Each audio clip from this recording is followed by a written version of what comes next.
Saat ibuku sekarat di kampung, suamiku justru asyik berfoya-foya dengan gundiknya memakai mobil muaiku, dan 3 hari kemudian, ia kembali menemuiku dengan wajah hancur dan air mata histeris, memohon ampun. Sebelum kita mulai lebih lanjut, yuk, tekan tombol suka, serta tombol subscribe agar tidak ketinggalan kisah menarik lainnya. Dan jangan lupa absen asal kota Bapak Ibu di kolom komentar. Semoga rezeki kita semua dilancarkan, kesehatan kita diberkahi, dan keluarga kita selalu harmonis dalam lindungannya. Amin. Gas mobil kuinjak perlahan saat jalanan mulai menanjak dan berliku memasuki kawasan dataran tinggi yang dingin ini. Kabut tipis mulai turun menyapa kaca depan mobil, seolah ingin menyembunyikan sesuatu yang ada di balik bukit sana. Sudah 3 tahun lamanya aku tidak menginjakan kaki di kota apel ini, kota yang menyimpan separuh kenangan manis dan separuh lagi kenangan pahit tentang Adrian. Kalau dipikir-pikir, lucu juga bagaimana manusia bisa begitu takut menghadapi masa lalu. Padahal masa lalu itu tidak punya gigi untuk menggigit kita, kan? 3 tahun lalu, tepat di jalanan yang sama ini, aku menerima telepon yang meruntuhkan duniaku seketika. Polisi mengabarkan kalau mobil Adrian ditemukan ringsek di dasar jurang karena remblong. Waktu itu rasanya duniaku kiamat. Air mata tidak berhenti mengalir sampai mataku bengkak seperti disengat lebah. Tapi sekarang, aku kembali bukan untuk menangis di pojokan kamar sambil memeluk guling bekas Adrian. Aku datang karena butuh sertifikat tanah villa yang katanya terselip di brankas rumah ini. Ya, urusan administrasi memang obat paling ampuh untuk memaksa orang move on dari kesedihan. Suasana jalanan sore ini cukup sepi. Hanya ada 1-2 truk pengangkut sayur yang berjalan lambat di depanku. Aku menyalakan radio untuk mengusir sunyi, tapi isinya cuma lagu-lagu galau tahun 2000-an yang malah bikin suasana makin mendayu-dayu. Akhirnya aku matikan saja dan memilih mendengarkan suara mesin mobil yang menderu halus. Jujur saja, perutku sedikit mulas bukan karena masuk angin, tapi karena gugup. Bayangan rumah kosong yang berdebu, penuh sarang laba-laba, dan mungkin jadi tempat nongkrong tikus-tikus got membuat bulu kuduku merinding. Aku bahkan sudah bawa sapu lidi dan masker tebal di bagasi, siap perang melawan debu 3 tahun. Gerbang perumahan elit tempat villa kami berada akhirnya terlihat di kejauhan, berdiri kokoh dengan ket putih yang mulai kusam. Satpam di depan pos penjagaan tampak tertidur pulas dengan mulut sedikit terbuka. Sungguh dedikasi kerja yang patut dipertanyakan. Aku membunyikan klakson pelan, membuatnya terlonjak kaget sampai topinya miring. Setelah melihat wajahku, dia buru-buru membuka palang pintu sambil cengar-cengir minta maaf. Aku hanya mengangguk dan melempar senyum tipis, malas berbasa-basi panjang lebar karena tujuanku hanya ingin cepat sampai, ambil berkas, lalu pulang dan makan bakso hangat di pinggir jalan. Jantungku mulai berdetak lebih kencang saat mobilku berbelok ke blok terakhir di ujung jalan buntu itu. Rumah kami, atau lebih tepatnya rumah peninggalan Adrian, ada di paling ujung, menghadap langsung ke lembah hijau yang indah. Dulu, Adrian bangga sekali dengan desain rumah ini. Katanya, konsepnya rumah kaca kolonial, supaya cahaya matahari bisa masuk bebas dan kita tidak perlu nyalakan lampu di siang hari. Hemat listrik katanya. Padahal harga perawatannya bikin dompet menangis. Roda mobilku melindas kerikil halaman dengan bunyi berkeriut yang nyaring memecah kesunyian sore. Tapi tunggu dulu. Ada yang aneh di sini. Mataku membelalak, mencoba memproses pemandangan di depanku yang sungguh di luar nalar. Seharusnya, halaman ini penuh rumput liar setinggi lutut karena tidak ada yang merawatnya selama 3 tahun. Seharusnya, ket temboknya mengelupas dan terlihat menyeramkan seperti rumah hantu di pasar malam. Tapi yang kulihat justru sebaliknya. Rumput Jepang di halaman terpotong rapi, hijau segar seolah baru saja disiram tadi pagi. Bunga-bunga mawar di pot besar berjejer cantik dengan warna merah merona. Lebih mengejutkan lagi saat pandanganku beralih ke bangunan utama rumah itu. Lampu kristal besar di ruang tengah menyala terang benderang, memancarkan cahaya kuning hangat yang menembus jendela-jendela kaca besar tanpa tirai itu. Bahkan, aku bisa melihat asap tipis mengepul dari cerobong asap di atap. Gila, siapa yang menyalakan perapian di jam segini? Apa mungkin aku salah alamat? Aku mundur sedikit, mengecek nomor rumah di pagar. Benar kok, ini rumahku. Atau jangan-jangan, hantu Adrian bangkit dari kubur karena kedinginan dan memutuskan untuk menyalakan perapian? Ah, pikiran konyol macam apa itu? Aku mematikan mesin mobil dan duduk diam sejenak, memegang setir dengan erat sampai buku-buku jariku memutih. Logikanya, mungkin ada tunawisma yang masuk dan menempati rumah kosong ini. Tapi tunawisma macam apa yang bisa merawat taman serapi ini dan membayar tagihan listrik untuk lampu kristal sebesar itu? Tunawisma elit? Rasanya tidak mungkin. Rasa penasaran mulai mengalahkan rasa takutku. Aku meraba tas tangan, memastikan kunci cadangan dan semprotan merica masih ada di tempatnya. Jaga-jaga saja. Siapa tahu ada orang jahat yang sedang pesta pora di dalam sana. Langkah kakiku terasa berat saat turun dari mobil. Angin dingin langsung menampar wajahku tanpa ampun. Aku merapatkan jaket kulitku, berusaha terlihat berwibawa meski lututku gemetar. Aku tidak langsung menuju pintu depan. Instingku menyuruhku untuk mencari informasi dulu. Kebetulan sekali, di rumah sebelah, tetangga lamaku yang paling update, sekecamatan, Bu Narto, sedang sibuk menyiram tanaman aglonemanya yang mahal itu. Bu Narto ini tipe ibu-ibu yang kalau ngomong volumenya tidak bisa dikecilkan, tapi hatinya sebenarnya baik, cuma kadang mulutnya lebih cepat dari otaknya. Sore, Bu Narto. Sapaku agak keras supaya terdengar di antara suara air keran.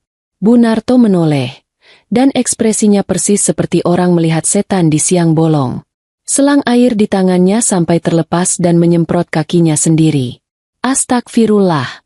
Mbak Maya? Ya ampun, Mbak Maya kan ini? Istrinya almarhum Pak Adrian? Teriaknya heboh sambil mematikan keran air dengan panik. Dia langsung lari kecil menghampiri pagar pembatas rumah kami. Daster batiknya berkibar-kibar ditiup angin. Iya, Bu. Apa kabar? Sehat? Tanyaku sambil tersenyum canggung, mencoba bersikap santai padahal mataku terus melirik ke arah rumahku yang terang benderang. Walah, sehat, Mbak. Mbak Maya kemana saja kok tidak pernah kelihatan batang hidungnya? 3 tahun loh, Mbak.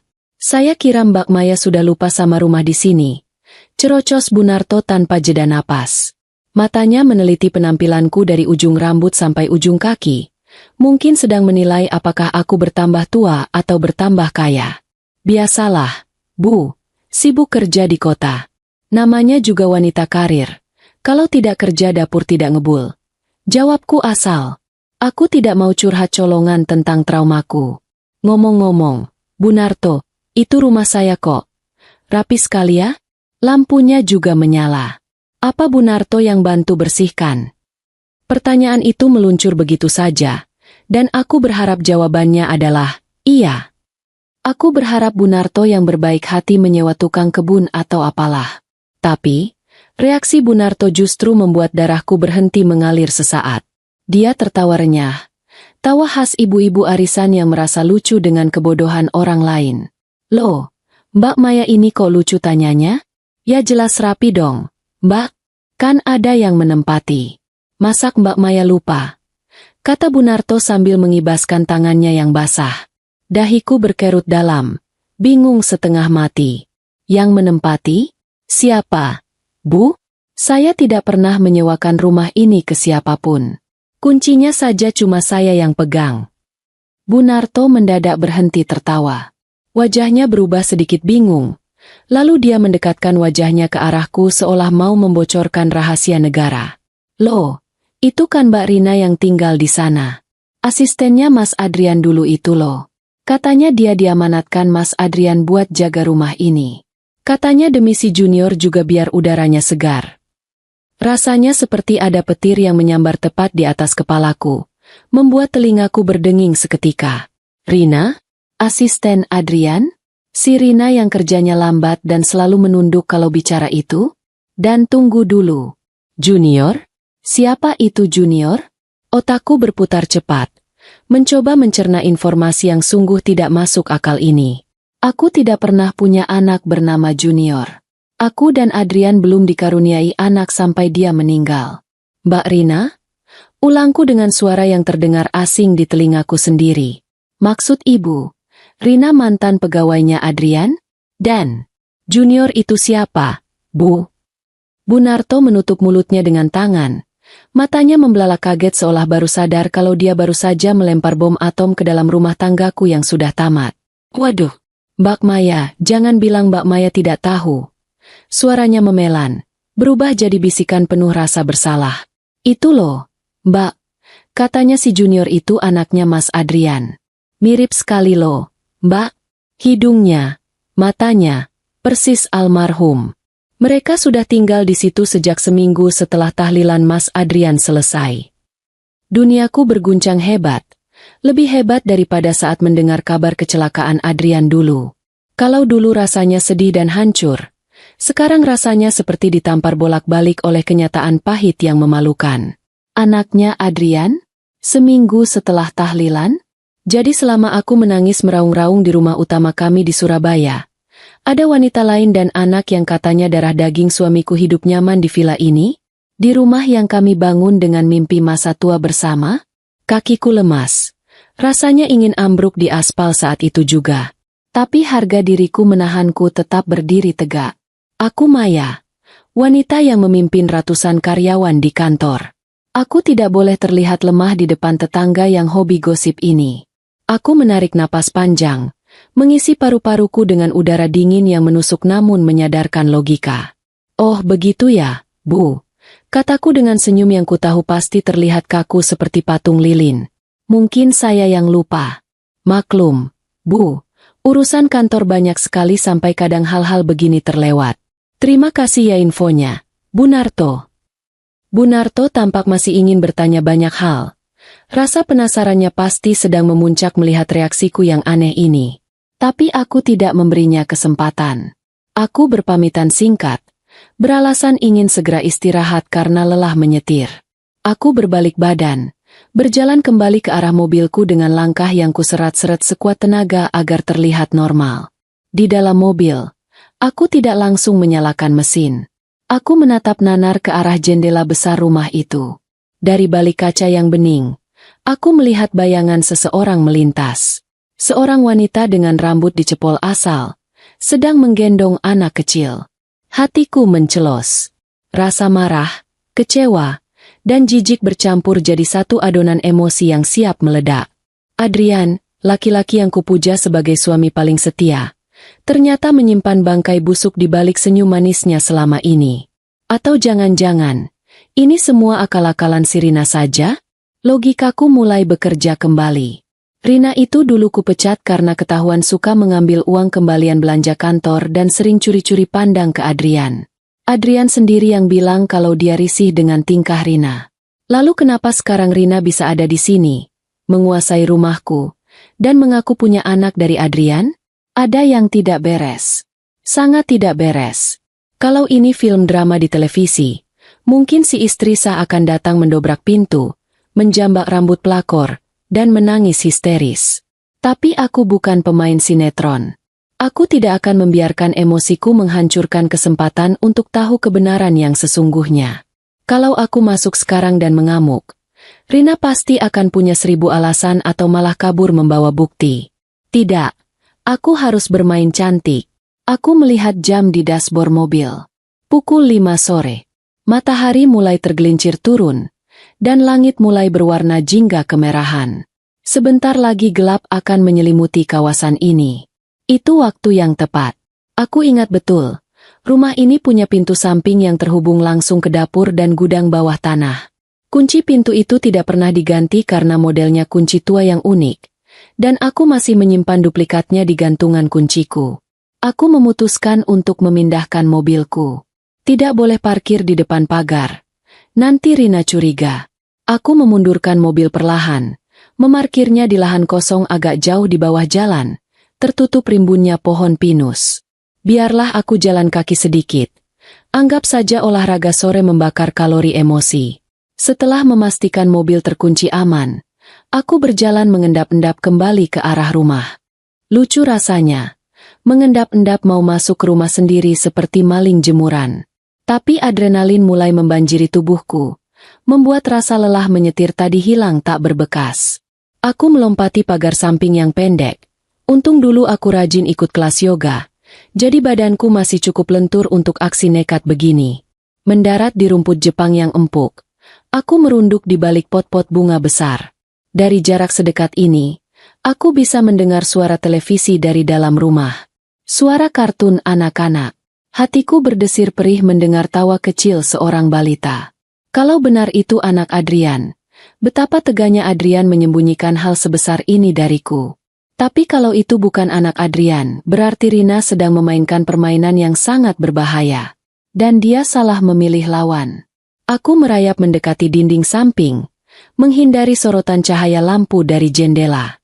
Udara semakin dingin, tapi keringat dingin justru mengucur di punggungku. Tanganku merogoh saku, menggenggam erat kunci pintu samping yang terbuat dari kuningan itu. Besinya terasa dingin dan berat di telapak tanganku. Ini bukan sekadar kunci pintu rumah. Ini adalah kunci untuk membuka kotak Pandora yang selama 3 tahun ini tertutup rapat oleh kebohongan. Sampai di depan pintu dapur samping, aku berhenti sejenak, menempelkan telinga ke daun pintu kayu jati yang kokoh. Sepi. Sepertinya aktivitas mereka terpusat di ruang tengah. Dengan tangan yang sedikit gemetar namun mantap, aku memasukkan anak kunci ke lubangnya. Bunyi, klik, pelan terdengar saat kunci berputar. Sangat halus, tanda engsel dan kuncinya sering diminyaki dan dirawat. Rina benar-benar merawat rumah ini seolah miliknya sendiri. Kurang ajar memang. Aku menekan gagang pintu perlahan, mendorongnya sedikit demi sedikit. Bau masakan langsung menyergap hidungku. Bau yang sangat familiar. Bau soto ayam dengan koya yang banyak. Itu makanan kesukaan Adrian. Dulu, seminggu sekali aku pasti masak soto ini buat dia. Sekarang, wanita lain memasaknya di dapurku, untuk laki-laki yang sudah tiada, dan mungkin dimakan oleh laki-laki lain. Perutku mual seketika. Aku melangkah masuk ke area dapur yang remang-remang. Hanya ada cahaya dari lampu kulkas yang pintunya sedikit terbuka. Pemandangan di dalam rumah lebih menyakitkan daripada yang kubayangkan. Bukan karena berantakan, tapi justru karena terlalu hidup. Ada mainan mobil-mobilan tergeletak di lantai, ada botol susu yang baru dicuci di rak piring, dan ada apron masakku, apron kesayanganku, tergantung di kursi makan. Rina benar-benar mengambil alih hidupku, bukan cuma suamiku. Dari arah ruang tengah, terdengar suara Rina yang sedang berbicara. Bukan bicara pada anak kecil, tapi bicara di telepon. Nadanya beda jauh dari suara Rina si asisten lugu yang kukenal dulu. Suaranya tinggi, ketus, dan penuh percaya diri. Tenang saja, Mas. Si Maya janda bodoh itu tidak akan kesini. Dia terlalu sibuk sama karirnya dan terlalu trauma sama jalanan sini. Ucap Rina sambil tertawa mengejek.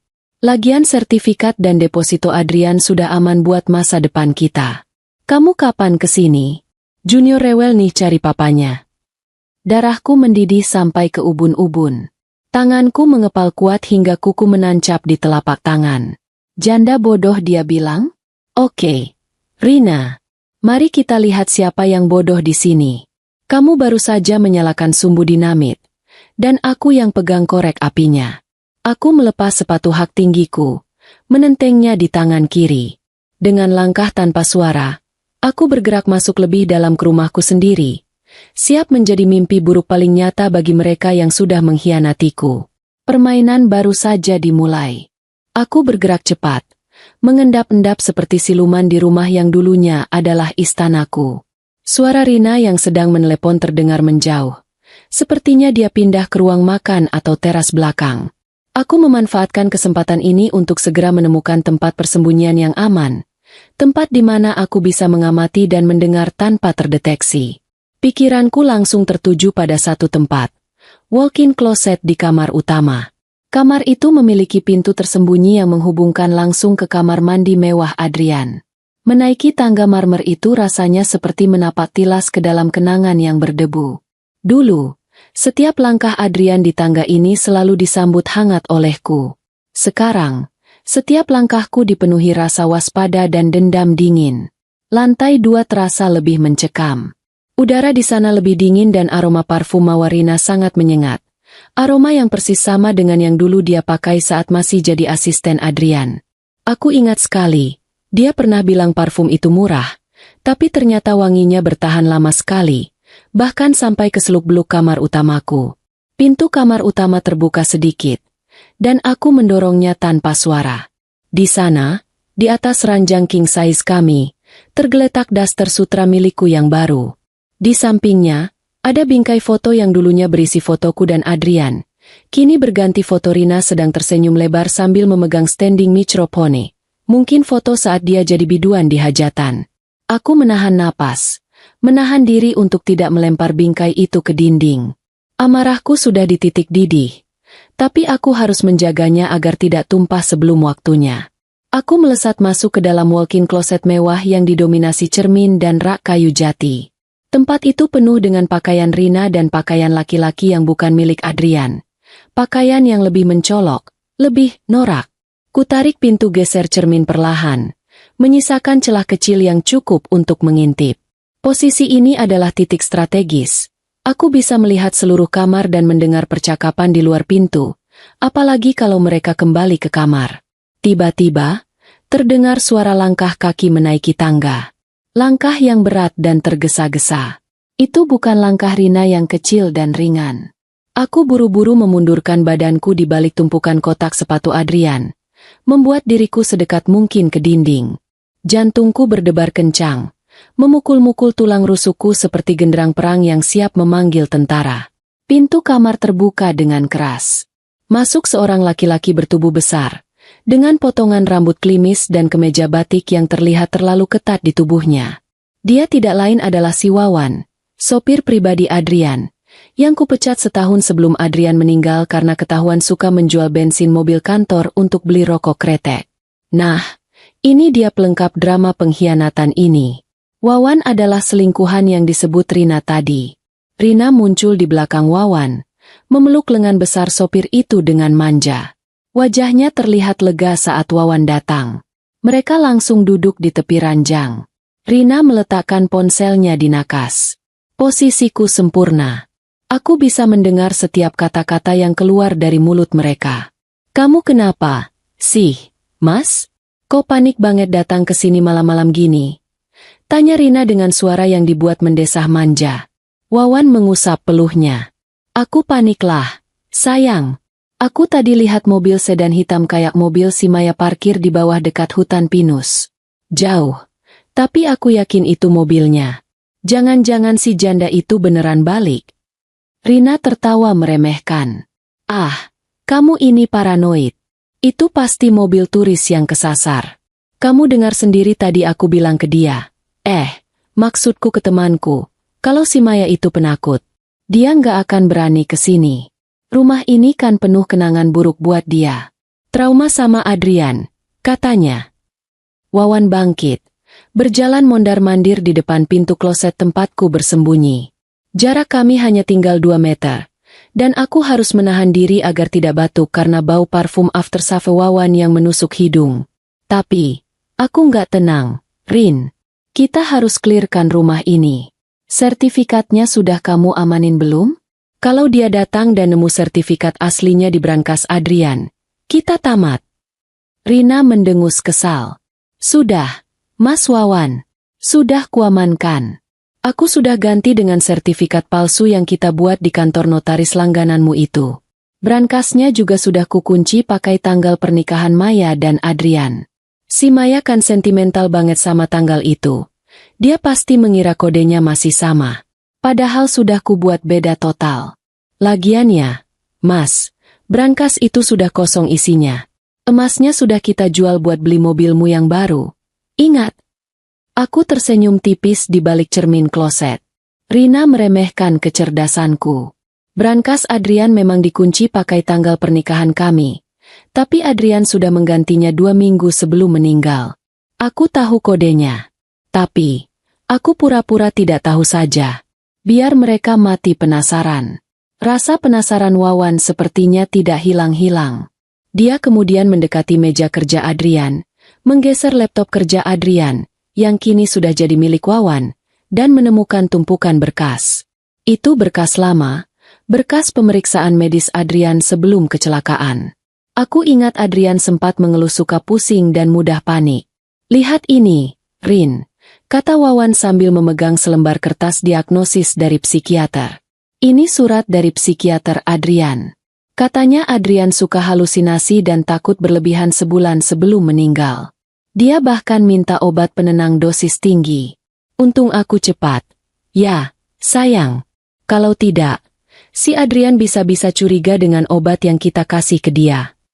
Ya ampun, kamu ini ribet. Rina merebut kertas itu dan merobeknya dengan jijik. Sudah kubilang, jangan bahas obat itu lagi. Aku sudah melakukan yang terbaik. Aku bilang ke Adrian kalau itu obat herbal buat kolesterolnya yang tinggi.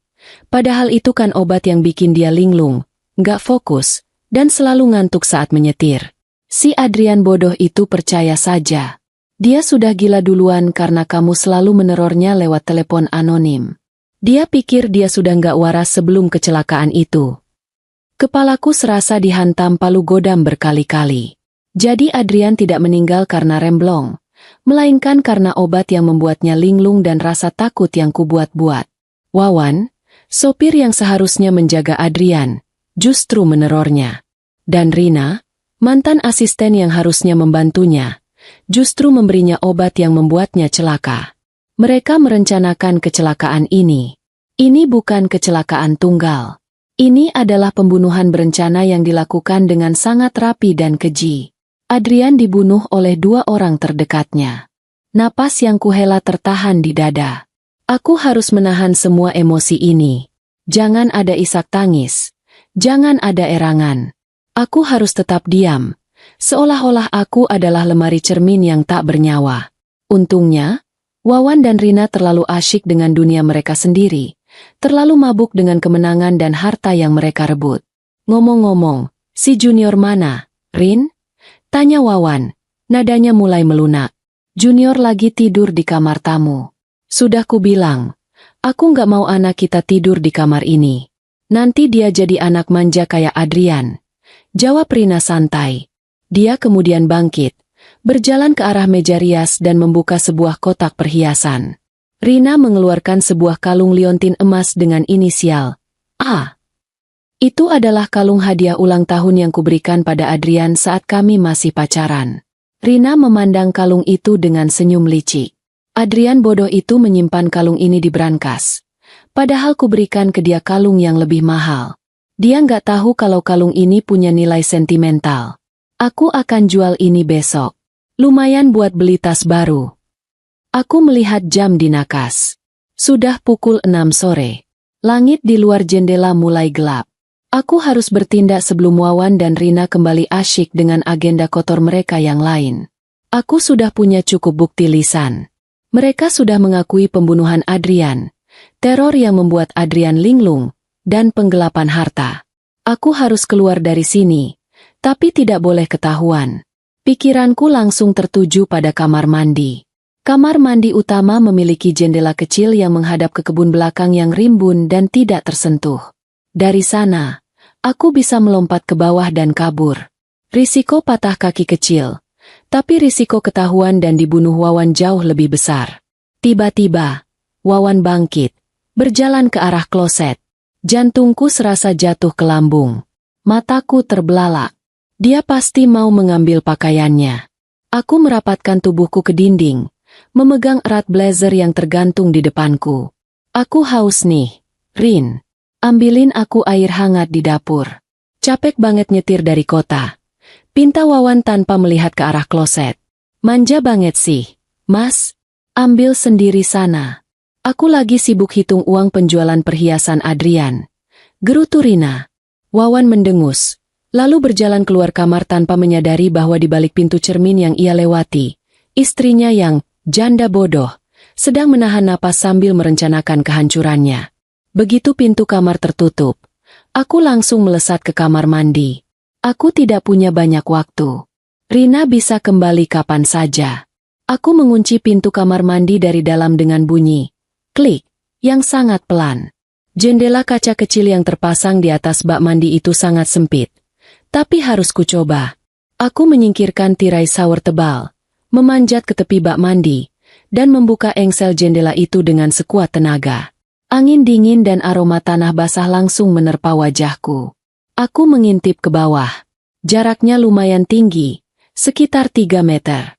Di bawah sana ada semak-semak tanaman hias yang lumayan tebal. Aku menarik napas panjang. Ini bukan lari dari rumah. Ini lari menuju keadilan. Dengan satu tekad bulat, aku menjulurkan kakiku keluar, lalu melompat. Tubuhku menghantam semak-semak dengan bunyi bruk yang lumayan keras, disusul bunyi krek dari dahan semak yang patah. Untungnya, kakiku mendarat dengan aman di atas tanah. Tidak ada yang patah, hanya sedikit nyeri di pergelangan kaki. Aku tidak membuang waktu untuk meringis kesakitan. Aku langsung merangkak keluar dari semak-semak, bergerak cepat menuju pagar belakang yang berbatasan dengan hutan pinus. Pagar itu lebih rendah. Aku melompatinya tanpa kesulitan. Begitu kakiku menyentuh tanah becek di luar area rumah, aku berlari sekencang-kencangnya menuju tempat mobilku terparkir. Saat aku berlari di bawah naungan pohon pinus yang tinggi, aku mendengar suara klakson mobil yang melengking dari arah rumahku. Rina dan Wawan pasti sudah menyadari ada sesuatu yang tidak beres. Mungkin mereka melihat jendela kamar mandi yang terbuka, atau mobilku yang tiba-tiba hilang dari tempat parkir yang kuambil tadi. Aku sampai di mobil, membuka pintu, dan langsung menguncinya dari dalam. Jantungku masih berdetak tak karuan. Aku memejamkan mata sejenak, menenangkan diri. Aku selamat. Dan yang lebih penting, aku membawa bekal yang sangat berharga, pengakuan lisan mereka. Aku menoleh ke arah kaca spion, melihat bayangan 2 orang berlari keluar dari gerbang rumahku ke jalanan. Wawan dan Rina pasti sedang mencariku. Aku menyalakan mesin mobil. Biarkan mereka bingung. Biarkan mereka panik. Biarkan mereka merasa diteror oleh janda bodoh yang mereka anggap sudah mati rasa. Aku mengemudi mobilku menjauhi kawasan itu dengan kecepatan sedang. Sambil menyetir, aku merogoh tas tangan, mengambil ponselku. Ponselku sudah kuaktifkan mode merekam sejak aku pertama kali menyalakan kunci di pintu samping. Aku memutar ulang rekamannya. Suara Rina yang menjijikkan, tawa Wawan yang kejam, dan pengakuan mereka tentang kecelakaan yang disengaja. Adrian, kamu dengarkan, Mas? Aku akan balas semua perbuatan mereka, tanpa perlu mengotori tanganku, bisikku pada ponsel itu. Aku tahu, sekarang aku tidak perlu berhadapan langsung dengan mereka. Aku punya senjata yang jauh lebih mematikan daripada pisau dapur Rina. Aku punya bukti, dan aku punya kecerdasan yang mereka remehkan. Malam ini, aku akan tidur di hotel, merencanakan kehancuran mereka secara perlahan. Keesokan harinya, aku akan mulai bergerak. Aku akan membuktikan bahwa Adrian bukan meninggal karena takdir atau remblong. Dia adalah korban pembunuhan berencana yang direncanakan oleh orang-orang terdekatnya. Dan aku, janda bodoh, ini akan menjadi eksekutor keadilan. Aku tidak langsung pulang ke Surabaya, melainkan memilih hotel kecil yang jauh dari keramaian, tempat yang tidak mungkin dicari oleh Rina atau Wawan. Malam itu, kamar hotel yang seharusnya menjadi tempat istirahat justru terasa seperti markas operasi rahasia. Ponselku kunyalakan, segera mengirimkan semua rekaman suara pengakuan Wawan dan Rina ke ponsel cadanganku dan juga ke email pengacara keluarga Adrian yang paling kupercaya. Aku tak mau ambil risiko. Bukti sekrusial ini harus disimpan di banyak tempat. Setelah memastikan berkas suara aman, aku duduk di tepi ranjang, menyandarkan punggung ke bantal dingin. Perasaanku campur aduk. Rasa lega karena kebenaran terungkap, bercampur dengan rasa sakit yang luar biasa karena dikhianati oleh 2 orang yang pernah kupercaya. Pikiranku berkelana, mengingat kembali wajah lugu Rina dan tingkah Wawan yang sok patuh. Ternyata semua itu hanyalah topeng sempurna untuk menutupi kebejatan dan keserakahan mereka. Tiba-tiba, ponselku bergetar hebat, dipenuhi ratusan panggilan tak terjawab dari nomor yang tidak kukenal. Aku yakin itu pasti Rina dan Wawan yang sedang panik mencari jejakku. Aku tidak mengangkatnya, hanya membiarkan dering itu menggemakan kepanikan mereka. Biar saja mereka merasa dikejar-kejar oleh bayangan mereka sendiri. Rasa takut adalah hukuman yang lebih awal dari vonis pengadilan. Aku tahu, sekarang saatnya untuk melancarkan serangan balasan yang terencana. Aku tidak bisa langsung melaporkan ke polisi. Polisi butuh bukti fisik yang kuat untuk kasus pembunuhan berencana, apalagi yang sudah tertutup 3 tahun lalu sebagai kecelakaan. Rekaman suara saja tidak cukup, apalagi kalau mereka bisa menyewa pengacara untuk memutarbalikkan fakta. Aku harus mencari bukti fisik yang bisa menghubungkan Rina dan Wawan dengan obat-obatan yang menyebabkan Adrian linglung. Tumpukan berkas psikiater yang kulihat tadi di meja kerja Wawan sudah dirobek Rina, tapi pasti ada jejaknya. Aku ingat Adrian pernah mengeluh kalau obat penenangnya terasa pahit sebulan sebelum kecelakaan. Dia bilang Rina yang mengambilkan resep itu dari apotek langganan kami. Keesokan paginya, aku memulai langkah pertamaku sebagai penyelidik amatir. Aku mencari alamat apotek Sari Waras, apotek langganan kami, di Kota Malang. Jaraknya lumayan jauh dari villa, di pusat kota lama yang padat. Aku mengenakan pakaian yang sangat sederhana, celana jeans belel dan kaos oblong, menyembunyikan penampilanku sebagai wanita karir yang glamor. Aku harus terlihat seperti orang biasa, yang tidak akan menarik perhatian siapapun. Apotek itu masih berdiri kokoh dengan cat hijau lumut yang sudah pudar, khas bangunan tua yang tidak pernah direnovasi. Aroma khas obat-obatan langsung menyergapku saat pintu kaca geser itu kubuka. Di balik meja kasir, seorang pemuda berkacamata tebal sedang sibuk menata obat batuk. Aku merasa familiar dengan wajahnya. Dia pasti Tony, asisten apoteker yang dulu sering melayani Adrian. Aku berjalan mendekat, berusaha terlihat tenang, padahal jantungku sudah berdebar seperti habis lari maraton. Mas Tony, ya? Masih ingat saya? Saya Maya, istrinya almarhum Bapak Adrian. Sapaku ramah sambil tersenyum tipis. Tony mendongak, matanya sedikit menyipit di balik kacamatanya. Ia tampak terkejut, namun segera mengenali wajahku.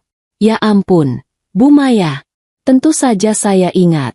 Lama sekali tidak lihat Ibu. Saya turut berduka cita lagi ya. Bu, bagaimana kabar Ibu? Tanyanya dengan nada suara yang tulus. Aku membalas basa-basi singkat, lalu langsung mengarahkan pembicaraan ke topik utama dengan hati-hati. Begini, Mas Tony, saya sedang merapikan berkas-berkas asuransi almarhum. Ada beberapa catatan resep obat yang hilang dari bulan terakhir sebelum kecelakaan. Boleh saya minta tolong? Bisakah Mas Tony bantu cek riwayat pengambilan obat atas nama Bapak Adrian, khususnya obat penenang dan vitamin jantung? Wajah Tony tampak ragu. Dia menggaruk kepalanya yang tidak gatal. Wah, itu agak sensitif, Bu. Itu privasi pasien. Apalagi sudah 3 tahun lalu. Tapi karena ibu istrinya, saya coba bantu deh. Sebentar ya, Bu. Saya cek di arsip digital kami. Tony berbalik ke komputer tuanya. Jemarinya mengetik cepat. Keheningan yang terjadi terasa sangat panjang dan mencekam. Aku pura-pura melihat-lihat botol vitamin di rak. Tapi pandanganku terus tertuju pada layar monitor. Aku yakin, data yang dicari Tony adalah kunci kebenaran. Kening Tony berkerut dalam. Ia menggumamkan sesuatu yang tidak jelas, lalu menoleh padaku dengan ekspresi aneh. Aneh, Bu Maya. Di sini ada catatan. Sebulan sebelum kecelakaan, resep obat jantung rutin Pak Adrian yang dari dokter spesialis statusnya dibatalkan. Resep itu tidak jadi ditebus. Dibatalkan? Tanyaku kaget. Kenapa dibatalkan? Adrian sangat rutin minum obat jantungnya. Iya, Bu. Tapi sebagai gantinya, ada transaksi pembelian obat lain. Obat herbal racikan dosis tinggi, suplemen tidur, dan ini yang aneh, Bu. Obat yang berefek samping menimbulkan kebingungan dan linglung, dalam jumlah besar. Jelas Tony sambil memutar layar monitor agar aku bisa melihatnya. Mataku menyapu barisan data di layar. Terdapat nama obat-obatan dengan harga fantastis dan tanggal pembelian yang konsisten, berdekatan dengan jadwal konsumsi obat jantung Adrian. Aku merasakan aliran darahku mendingin. Siapa yang melakukan transaksi ini, Mas Tony? Siapa yang mengambil obat-obatan ini? Tanyaku. Suaraku nyaris berbisik menahan emosi. Tony mencoba mengingat-ingat. Waktu itu yang datang bukan Pak Adrian, Bu, tapi seorang wanita. Dia mengaku kerabat dekat Ibu Maya. Wanita itu bilang Pak Adrian ingin mencoba pengobatan alternatif karena obat kimia tidak mempan. Dia bahkan membawa surat kuasa yang ditandatangani oleh Ibu Maya. Kepalaku langsung dipenuhi kabut merah amarah. Surat kuasa atas namaku? Aku sedang sibuk mengurus proyek besar di Jakarta waktu itu. Bagaimana mungkin aku menandatangani surat kuasa? Ini pasti pemalsuan. Mas Tony, apa Mas Tony ingat ciri-ciri wanita itu? Atau masih ada salinan surat kuasa itu? Tony memejamkan mata, mencoba menggali memori lamanya. Saya ingat Bu, wanita itu cantik, rambutnya panjang, dan bicaranya sangat meyakinkan. Dia pakai gelang emas yang ada liontin huruf R atau D, gitu. Oh, ya, dia juga bayar tunai dan kasih tip lumayan banyak ke saya waktu itu. Jadi saya ingat. Gelang emas dengan liontin inisial. Cantik dan meyakinkan. Itu sudah jelas sekali. Itu adalah Rina. Adrian pernah membelikannya gelang murahan saat dia ulang tahun karena kasihan. Dan aku pernah melihatnya dipakai Rina saat gathering kantor. Tony kemudian masuk ruang arsip dan kembali membawa map lusuh. Di dalamnya ada fotokopi surat kuasa. Aku menyambarnya. Tanda tangan di sana jelas sekali dipalsukan. Dan tanggal di surat itu. Mas Tony, pada tanggal ini, saya sedang dirawat di rumah sakit di Surabaya karena demam tinggi. Kataku, menunjukkan tanggal di surat itu. Saya tidak mungkin menandatangani surat ini. Tony tampak terkejut. Dia baru menyadari bahwa dia tanpa sengaja telah menjadi bagian dari plot pembunuhan. Aku meminta Tony untuk membuat salinan semua data transaksi dan surat kuasa palsu itu. Tony mengerjakannya dengan wajah penuh penyesalan.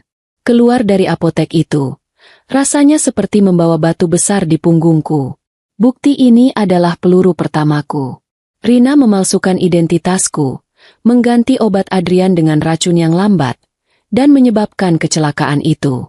Aku berjalan menuju mobilku, menatap tajam lembaran fotokopi di tanganku. Inilah bukti fisik yang kubutuhkan. Aku tidak akan melapor polisi sekarang. Aku harus membiarkan mereka panik terlebih dahulu. Ketakutan akan membuat mereka berbuat kesalahan fatal, dan aku akan menangkap mereka di puncaknya. Aku menyalakan mesin mobil, lalu mengambil ponsel lamaku yang sudah 3 tahun mati di laci mobil. Aku tidak bisa menggunakan ponsel ini untuk menyerang, karena mereka pasti sudah memasang alat penyadap. Aku menyalakannya, membiarkan ratusan notifikasi panggilan tak terjawab dari Rina dan Wawan membanjiri layar. Biarkan mereka melihat aku sudah aktif. Biarkan mereka berpikir aku sudah kembali. Tapi masih menjadi janda bodoh yang mereka remehkan. Aku akan memulai sandiwaraku. Aku akan menelepon Rina. Aku menekan tombol panggil ke nomor Rina. Panggilan pertamaku. Dan aku harus terdengar meyakinkan sebagai korban yang ketakutan. Dering telepon belum sampai 2 kali. Suara Rina langsung menyambut dengan nada panik yang dibuat-buat khawatir. Tentu saja dia panik. Dia pasti sudah seharian mencari mobilku di sekitaran villa. Maya, ya ampun, kamu kemana saja? Kenapa ponselmu mati? Aku sama Mas Wawan panik banget lihat mobilmu ada di kawasan villa kemarin sore. Kenapa kamu lari begitu saja? Cecar Rina dengan intonasi histeris yang luar biasa bagus. Dia memang pantas mendapatkan penghargaan aktris pendukung terbaik. Aku memejamkan mata sejenak, membayangkan wajah licik Rina yang kini sedang berakting cemas. Aku mulai berbicara, suaraku kulemahkan, kubuat bergetar seolah aku sedang demam dan ketakutan setengah mati. Aku menceritakan sebuah kebohongan yang dirancang dengan matang. Kebohongan yang akan menguatkan anggapan mereka bahwa aku adalah wanita penakut dan mudah percaya hal mistis. Rina, aku takut sekali, kataku, membuat suara isak tangis yang kubuat-buat di ujung kalimat. Aku memang sempat sampai di villa. Tapi begitu aku turun dari mobil, aku melihat bayangan Adrian. Sosoknya berdiri di teras, matanya merah, menatapku dengan marah. Aku langsung pusing, sesak napas. Dan aku lari. Aku lari secepat mungkin, meninggalkan mobil di sana. Aku menambahkan detail yang lebih konyol. Aku lari ke jalan raya, menumpang truk sayur yang lewat. Ponselku mati karena kehabisan baterai. Aku terlalu syok untuk menyetir. Jadi aku langsung naik bus umum ke Jakarta. Aku baru berani menyalakan ponsel sekarang karena aku ingin minta bantuanmu. Di seberang sana, hening sejenak. Aku tahu Rina sedang mencerna ceritaku. Menimbang-nimbang apakah itu masuk akal bagi janda bodoh sepertiku. Aku tahu kelemahan Rina. Dia yakin 100% aku adalah wanita lemah yang percaya tahayul, terutama setelah Adrian meninggal. Benar saja, suara Rina berubah dari histeris menjadi lega, namun tetap menjaga nada, khawatir sahabat. Dia pasti tertawa di dalam hati, merasa rencananya berhasil. Ya Tuhan, Maya, astaga, untung kamu selamat. Aku sama Mas Wawan memang kebetulan lewat untuk urusan proyek. Dan lihat mobilmu di sana. Makanya kami masuk untuk cek. Kami benar-benar khawatir kamu kenapa-kenapa di sana sendirian. Jangan-jangan kamu benar-benar melihat sesuatu ya? Aku mengiyakan, menguatkan sandiwara ketakutanku. Aku tidak mau kembali ke sana. Rina, aku masih gemetar. Bisakah kamu dan Mas Wawan membawakan mobilku kembali ke Jakarta? Kunci mobil ada di dalam. Aku akan ambil sendiri nanti di rumahku. Rina menyanggupi dengan semangat berlebihan. Tentu saja, Maya. Jangan khawatir. Aku akan bilang Wawan besok pagi-pagi sekali mengambil mobilmu. Kamu istirahat saja. Nanti malam, aku janji akan datang ke rumahmu, menemanimu. Kita minum teh hangat, ya. Panggilanku tutup. Aku melempar ponselku ke kursi penumpang.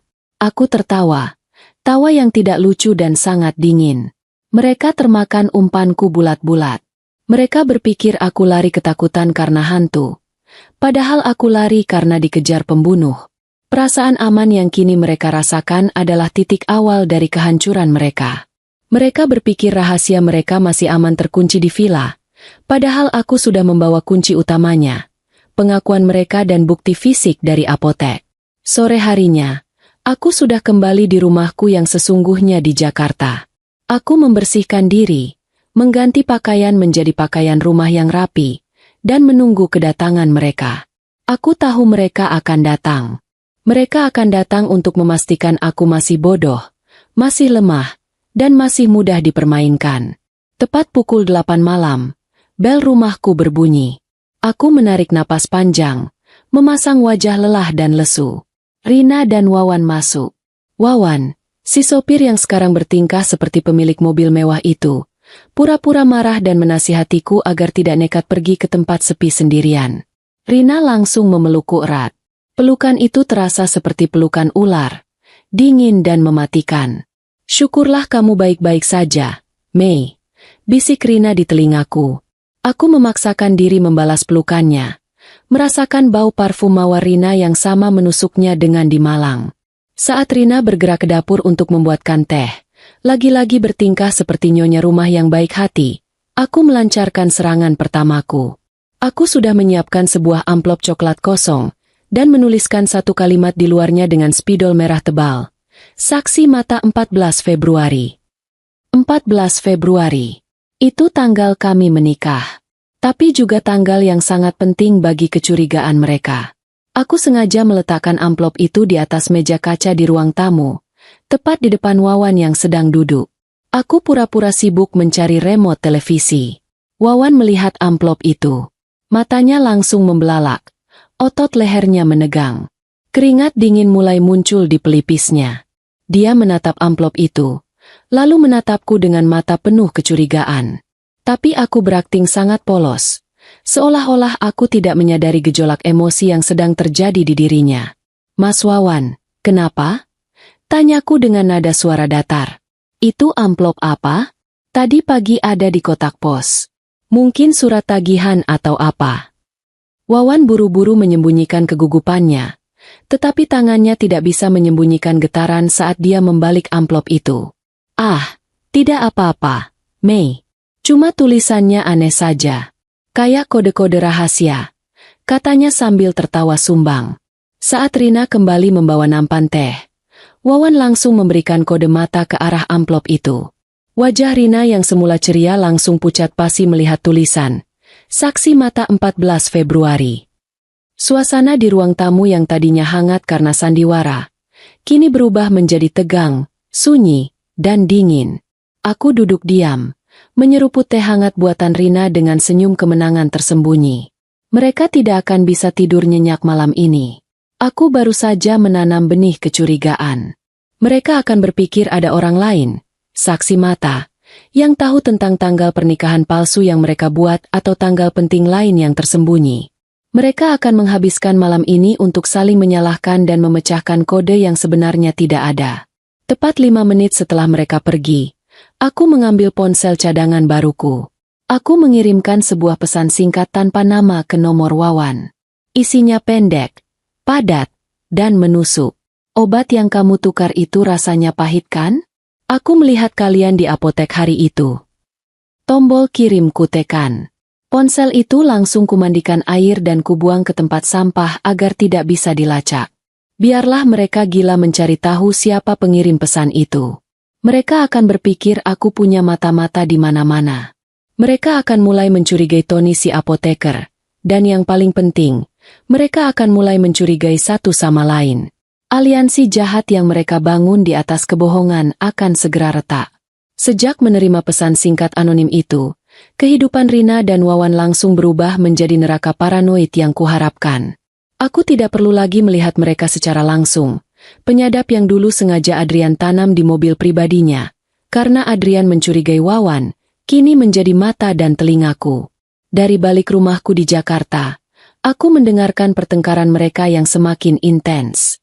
Mereka saling tuduh, siapa yang ceroboh di apotek, siapa yang meninggalkan jejak, dan siapa yang mungkin saja berkhianat. Wawan menjadi sangat emosional. Ia terus mengeluh tentang saksi mata dan obat pahit, sambil sesekali memaki Rina karena dianggap terlalu serakah dalam menguasai aset Adrian. Rina, di sisi lain, mulai menuduh Wawan terlalu bodoh dan emosional, sehingga mudah dipancing oleh pemeras misterius ini. Aliansi mereka, yang dibangun dari lumpur dan darah Adrian, kini mulai menunjukkan keretakan serius. Ketakutan mereka hanya berpusat pada satu hal, uang. Mereka membutuhkan uang tunai dalam jumlah besar, secepat mungkin. Uang itu rencananya untuk menyuap si pemeras, atau jika terburuk, sebagai bekal mereka kabur ke luar negeri. Aku tahu pasti kemana pikiran mereka akan tertuju. Adrian pernah bercerita soal simpanan daruratnya. Adrian pernah menyebutkan bahwa ia menyimpan sejumlah kecil emas batangan dan dokumen penting lainnya di tempat yang tidak seorang pun, bahkan aku, tahu persis lokasinya. Ia hanya pernah membocorkan satu petunjuk. Simpanan itu ada di balik dinding paling kokoh di rumah kaca Malang, di dekat perapian. Mereka yang sudah menghancurkan dinding sekali, pasti akan kembali ke sana lagi karena keserakahan. Malam itu juga, aku mendengar dari penyadap bahwa mereka memutuskan untuk kembali ke Villa Malang. Wawan mengemudi dengan kecepatan tinggi di jalan tol. Suasana di dalam mobil tegang dan dipenuhi saling tuduhan. Rina, yang biasanya anggun, kini hanya bisa merengek dan mendesah kesakalahan karena Wawan menyetir seperti orang gila. Mereka tidak tahu bahwa setiap kata-kata mereka sedang kuolah menjadi strategi serangan balik. Aku tahu pola pikir mereka. Mereka yakin villa itu adalah benteng terakhir mereka, satu-satunya tempat di mana mereka bisa mengambil harta dan bersembunyi dari saksi mata. Aku tersenyum tipis. Malam ini aku akan mengirim mereka kembali ke rumahku. Rumah kaca yang kini sudah kubah menjadi labirin horor. Aku tidak menyetir ke Malang. Aku hanya duduk di sofa dengan laptop di pangkuan. Aku hanya perlu mengendalikan sistem villa itu. Adrian, suamiku, adalah pria yang paranoid tentang keamanan. Beberapa bulan sebelum meninggal, ia memasang sistem smart home canggih di villa itu.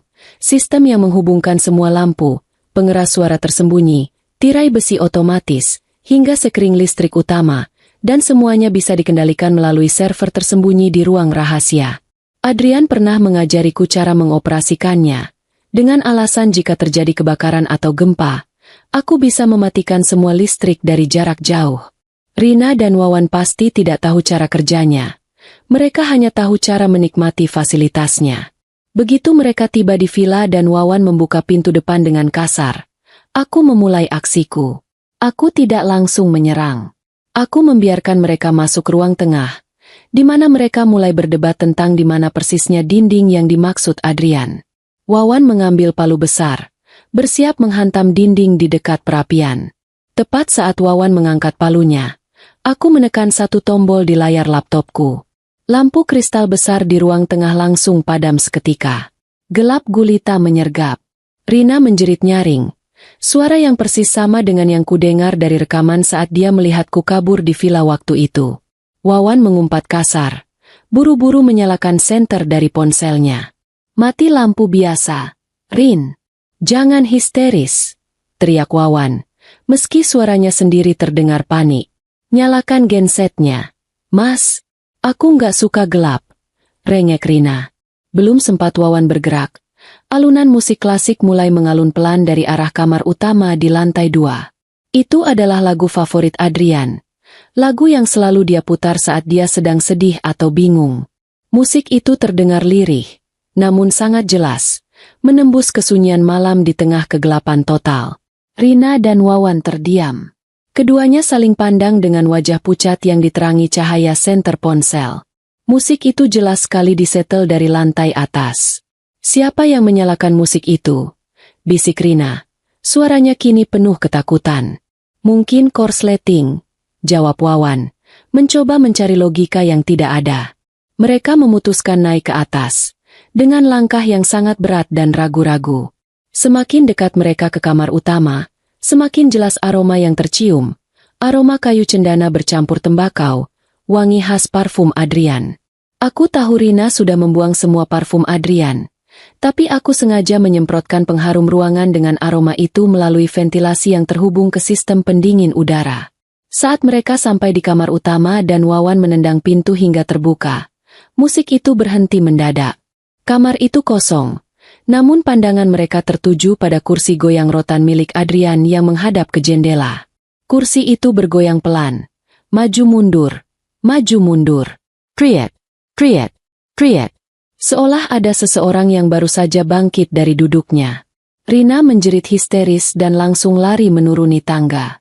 Wawan mencoba bersikap berani, mengacungkan palunya ke arah kursi kosong itu. Keluar kau! Jangan main-main denganku! Teriaknya putus asa. Tidak ada jawaban, hanya suara angin dingin yang berembus masuk. Keberanian Wawan langsung runtuh. Ia berbalik dan lari menyusul Rina ke lantai bawah, meninggalkan palu dan ego gilanya di lantai atas. Aku tersenyum di balik layar laptopku. Tahap pertama berhasil. Saat mereka tiba di ruang makan dengan napas terengah-engah, aku memberikan kejutan kedua.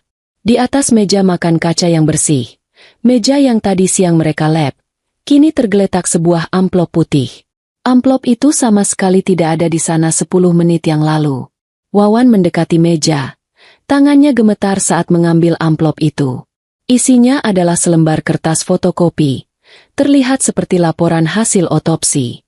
Di sana tertulis dengan tinta merah tebal. Penyebab kematian, racun herbal aconitum. Ditemukan oleh saksi mata. Wawan menjatuhkan kertas itu. Lututnya lemas. Rina memungutnya, membacanya, dan langsung jatuh terduduk di lantai. Mereka tahu, Mas. Mereka tahu jenis racunnya. Isak Rina. Arwah Adrian, dia mau balas dendam. Wawan menggeleng. Ia mencengkeram bahu Rina dengan kasar. Bukan arwah. Ini orang. Kita dijebak. Wawan berlari ke pintu depan. Mencoba keluar untuk mencari si penyusup, tapi gagal. Pegangan pintunya macet. Ia mencoba pintu belakang, jendela. Semuanya terkunci rapat. Kemudian, tirai besi otomatis yang Adrian pasang untuk keamanan tiba-tiba turun, menutupi semua jendela dan pintu, mengunci mereka di dalam villa seperti tikus dalam perangkap. Aku mengaktifkan rekaman terakhir. Dari pengeras suara tersembunyi, terdengar suara tawa Adrian yang riang dan hangat. Tawa yang dulu selalu menenangkanku, kini menjadi suara vonis hukuman mati bagi mereka. Tawa itu berulang-ulang, seolah mengolok-olok kebodohan mereka. Mereka terkurung, sendirian dalam gelap. dikelilingi oleh bayangan hantu dan bukti kejahatan yang muncul entah dari mana. Aku mematikan semua sistem audio, hanya menyisakan kegelapan dan keheningan yang mencekam. Biarkan mereka saling menyalahkan dan membiarkan ketakutan merobek aliansi jahat mereka sampai pagi. Aku tahu, besok pagi mereka tidak akan memikirkan apapun selain kabur dari villa terkutuk itu.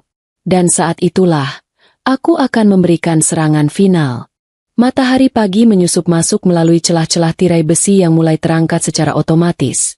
Namun cahaya itu tidak mampu menghangatkan kengerian yang menyelimuti villa.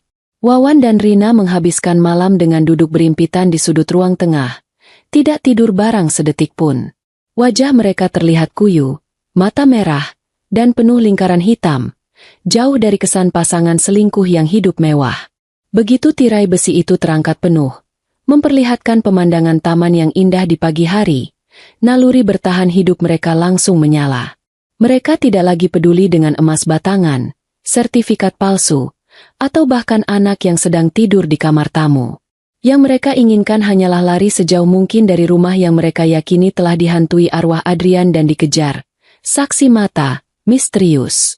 Mereka menyeret diri keluar dari rumah, meninggalkan jejak kekacauan berupa dinding yang hancur dan amplop berisi laporan otopsi palsu.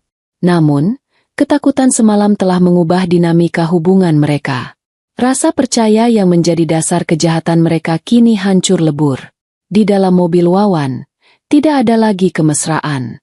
Mereka saling diam, merencanakan langkah masing-masing untuk menyelamatkan diri sendiri. Aku, yang terus memantau dari penyadap di mobil, menyadari perubahan ini. Rina mulai menyusun rencananya sendiri. Aku mendengar dia menelepon seseorang dengan suara berbisik, menyepakati pertemuan di sebuah gudang tua di pinggiran kota untuk transaksi jual-beli tanah di bawah tangan. Aku tahu, Rina berencana kabur sendirian, menjual sertifikat villa yang asli, yang pasti berhasil ia curi dari brankas Wawan atau Adrian, lalu meninggalkan Wawan sendirian untuk menghadapi semua kekacauan ini. Ini adalah kesempatan emas untuk mengadu domba mereka hingga benar-benar hancur. Aku tersenyum dingin. Ini namanya skakmat sempurna. Rina punya sertifikat asli, dan Wawan berpikir ia yang paling berkuasa. Aku hanya perlu menanamkan satu kalimat keraguan di kepala Wawan. Aku mengambil ponsel cadanganku yang baru, mengirimkan pesan singkat anonim ke nomor Wawan. Isinya pendek, padat, dan mematikan. Pasanganmu sedang menjual asetmu. Gudang tua Jalan Pancingan nomor 8, pukul 10. Jangan biarkan dia kabur dengan uangmu. Ponsel itu langsung kumatikan dan kubuang. Aku tahu, pesanku akan sampai di saat yang paling tepat. Wawan yang sedang menyetir dan dilanda paranoid, pasti akan membacanya. Dan benar saja, hanya dalam beberapa detik, aku mendengar teriakan Wawan dari penyadap. Sialan!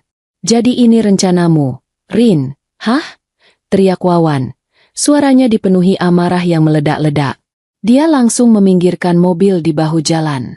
Maksudmu apa, Mas? Balas Rina dengan suara panik yang tidak lagi dibuat-buat. Wawan langsung merampas tas tangan Rina, mengobrak-abrik isinya dengan kasar. Rina menjerit, tapi Wawan tidak peduli. Dia menemukan map berisi sertifikat tanah asli villa. Wajah Wawan memerah padam, urat lehernya menegang. Jadi ini, kamu mau jual rumah itu dan kabur sendirian? Kamu mau tinggalkan aku di sini menghadapi hantu dan pemeras itu? Hah? Gertak Wawan. Mas, dengar dulu. Aku jual buat kita. Uangnya buat bayar si pemeras itu. Rina mencoba berbohong, memegangi pipinya yang baru saja ditampar keras oleh Wawan. Pembohong. Pesan ini bilang kamu mau kabur. Wawan membanting setir. Tanpa banyak bicara, Wawan memutar arah mobil dengan beringas. Dia tidak jadi pulang ke Jakarta. Tujuan barunya adalah gudang tua yang kusebutkan. Dia ingin memergoki Rina dengan pembelinya dan memberi pelajaran kepada mereka semua. Di kursi penumpang, Rina menangis dan berteriak minta diturunkan, tapi Wawan sudah gelap mata. Ia mengunci pintu mobil secara sentral dan memacu kendaraannya seperti orang kesetanan. Aku tertawa getir di Jakarta. Pertarungan mereka kini bukan lagi melawanku, tapi melawan keserakahan mereka sendiri. Pukul 10:05, Wawan tiba di lokasi yang kusebutkan. Gudang tua itu sepi. Di sana, sudah terparkir sebuah mobil sedan hitam. Pembeli itu sebenarnya adalah suruhanku, seorang kenalan lama yang hanya kuminta untuk menunggu di sana sebagai umpan. Wawan menyeret Rina keluar dari mobil. Wajahnya beringas dan matanya liar. Mana orangnya? Mana yang mau kamu kasih sertifikat ini? Wawan mengguncang tubuh Rina. Mas, sadar. Kita dijebak. Tidak ada pembeli. Rina mencoba menyadarkannya, tapi Wawan sudah tidak mendengarkan. Wawan melihat ke gudang tua dan menemukan kunci roda tergeletak di pintu. Ia mengambilnya, siap menyerang orang di dalam sedan hitam itu. Saat perhatian Wawan teralihkan, Rina melihat kesempatan. Ia mendorong Wawan sekuat tenaga hingga Wawan terhuyung. Lalu ia berlari masuk ke kursi pengemudi mobil Wawan. Rina mengunci pintu dan mencoba menyalakan mesin. Wawan yang menyadari Rina hendak kabur, berlari mengejar. Dia memukul kaca jendela mobil dengan kunci roda. Kaca samping pecah berhamburan. Rina menjerit, menginjak gas dalam-dalam. Mobil melesat maju, hampir menabrak Wawan. Wawan tidak menyerah. Ia melihat ada mobil pick-up tua berwarna biru yang kuncinya tergantung di pintu gudang. Sebuah mobil milik salah satu karyawan gudang yang juga sudah kuatur agar kuncinya tetap tergantung. Wawan melompat masuk ke pick-up itu, menyalakannya dengan tergesa-gesa, dan mengejar Rina. Aksi kejar-kejaran mobil yang gila itu terjadi di jalanan sepi menuju luar kota. Rina panik, menyetir dengan tidak terkendali. Ia melihat Wawan semakin dekat dari kaca spion. Wajahnya terlihat seperti iblis. Di sebuah tikungan tajam, Rina kehilangan kendali. Mobil itu selip, menabrak pembatas jalan, dan berputar beberapa kali sebelum akhirnya berhenti miring menghantam pohon besar. Asap mengepul dari kap mesin. Wawan menghentikan pick-up-nya tepat di belakang mobil Rina. Ia turun dengan napas memburu. Kunci roda masih di tangannya. Ia berjalan mendekati bangkai mobil mewah itu. Rina masih sadar, terjepit di antara kemudi. Ia merintih minta tolong saat melihat Wawan mendekat. Tapi Wawan tidak menunjukkan belas kasihan. Ia tertawa histeris. Mau lari kemana lagi kamu, Rina? Kita ini satu paket. Kalau aku hancur, kamu juga harus hancur, teriak Wawan. Tiba-tiba, dari kejauhan, terdengar suara sirine polisi meraung-raung mendekat. Aku sudah menelepon polisi, melaporkan adanya kecelakaan hebat dan perkelahian brutal di lokasi itu. Wawan panik. Ia tidak bisa tertangkap di sana, dengan kunci roda di tangan dan Rina yang terluka parah. Insting kriminalnya mengambil alih. Ia menarik paksa Rina keluar dari mobil yang ringsek itu, mengabaikan teriakan kesakitan Rina. Bangun! Kita harus pergi dari sini, bentak Wawan, menyeret Rina masuk ke dalam pick-up tua itu. Wawan memutar mobil pick-up itu dan kabur ke arah jalan tikus yang menuju kembali ke Malang. Di benak Wawan yang sudah kacau, hanya ada satu tempat yang terasa aman dan familiar, Villa Adrian. Dia berpikir jika ia bisa sampai di sana, ia bisa bersembunyi, mengambil sisa-sisa harta Adrian, dan kabur lewat hutan belakang. Dia tidak sadar bahwa dia justru sedang berlari masuk kembali ke dalam perangkap yang kusiapkan. Panggung terakhir sudah menantinya di villa kaca itu. Mobil pick-up tua yang dikemudikan Wawan meraung keras saat menanjak jalanan curam menuju villa. Mesin yang tua itu dipaksa bekerja melampaui batas, memuntahkan asap hitam pekat ke udara pegunungan yang dingin. Di kursi penumpang, Rina meringkuk kesakitan. Wajahnya lebam, dan napasnya tersendat-sendat karena rasa nyeri yang menusuk di bagian rusuknya akibat benturan keras tadi. Tidak ada lagi sisa-sisa Rina yang anggun atau Wawan yang berlagak gentleman. Yang ada hanyalah dua penjahat yang terjebak dalam kepanikan, saling membenci, dan dikejar oleh bayangan hukum. Wawan mencengkeram kemudi dengan mata melotot. Di kepalanya yang kacau, villa itu adalah satu-satunya benteng pertahanan terakhir. Dia yakin, begitu dia berhasil mengambil sisa harta dan kabur lewat hutan di belakang, dia akan bebas. Begitu sampai di halaman depan villa, Wawan tidak lagi peduli dengan kerapian. Ia membiarkan mobil pickup itu berhenti miring di tengah pekarangan bunga mawar yang indah, melindas beberapa tanaman dengan kejam. Ia turun, menyeret Rina keluar dari mobil, mengabaikan rintihan kesakitan wanita itu. Wawan menggunakan kunci cadangan untuk membuka pintu utama. Begitu mereka masuk, ia langsung membanting pintu dan menguncinya rapat-rapat. Dia menumpuk kursi dan meja ke depan pintu sebagai barikade darurat, seolah polisi akan mendobrak masuk detik itu juga. Suasana di dalam villa terasa mencekam. Langit di luar mulai gelap karena mendung tebal, membawa pertanda badai yang akan segera turun. Wawan mendudukkan Rina di sofa ruang tengah, lalu ia berlari ke dapur, mencari peralatan yang ia butuhkan. Ia kembali membawa palu besar dan linggis. Matanya menatap liar ke arah dinding di samping perapian, dinding yang ia yakin menyembunyikan brankas Adrian. Dinding itu dilapisi wallpaper bermotif klasik yang elegan, tapi bagi Wawan, itu hanyalah penghalang terakhir menuju kebebasan finansialnya. Tanpa membuang waktu sedikit pun, Wawan mulai menghantamkan palu ke dinding. Bam! Bam! Suara hantaman itu menggema ke seluruh ruangan, memecah kesunyian villa. Debu semen dan serpihan batu bata mulai berhamburan, mengotori lantai marmer yang bersih. Rina terbatuk-batuk karena debu, mencoba memohon Wawan untuk berhenti. Ia merasa ada yang tidak beres dengan rumah ini.